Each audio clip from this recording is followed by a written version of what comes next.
دغو مرستو په اړه ووایاست د چا له لورې ترسره کېږي او په څومره کورنیو؟ مننه وروره. دا خو د خوړو نړیوال سازمان د WFP د URD موسسې لخوا په پکتیکا کې توزیع کېږي. تقریبا دا پروګرام په 7 ولسوالیو کې روان ده، لکه د مرکز په شمول باندې سروزه، ورګون، یوسف خیل، یحیی خیل، خیرکوټ او جاني خیل، په دغو کې دغه مرسته روانه ده.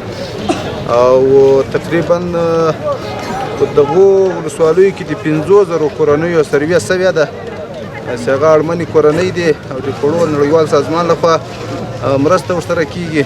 انشاءالله ټولو ته به په ښه شفاف ډول توزیع شي.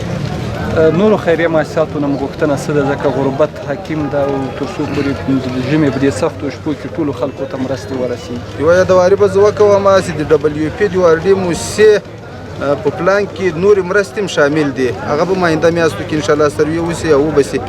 او له نړیوالو سیمو غوښتنه دا ده چې د افغانستان ولس په مجموع کې ډېر ځپلی ده او یقینا له سخت بحران سره مخ ده، او خصوصا د پکتیکا ولایت یو غرنیز ولایت ده، ولسونه یې سخت له کړاوونو سره مخ دي چې څومره کوشش کېږي نړیوال دې د موږ ولس ته پاملرنه وکړي او د افغانستان له ولس سره دې کوشش وکړي څومره یې وسي او څومره یې طاقت وي دومره د مقصد ورسره کومکونه وکړي. اړتیا لرو، ضرورت لرو، هغه که د خوړو په بخش کې وي، د انسانانو، د حیوانانو، ورسره د زومې توکي، ورسره نورې مرستې، نو چې څومره زر کېږي دوی یې راجلب کړي او د افغانستان له ولس سره کومکونه وکړي.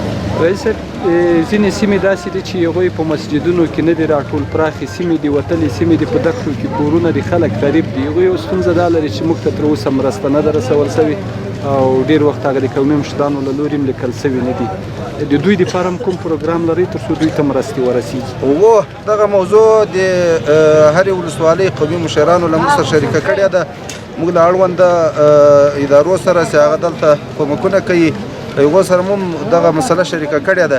انشاءالله په آینده کې موږ یو بل تصمیم لرو، یغو مؤسساتو لخوا هغه لرې پرتې سیمې چې نه راټولیږي، سروې به ځي، ټیمونه به ځي، انشاءالله هغه به هم ترتیب شي.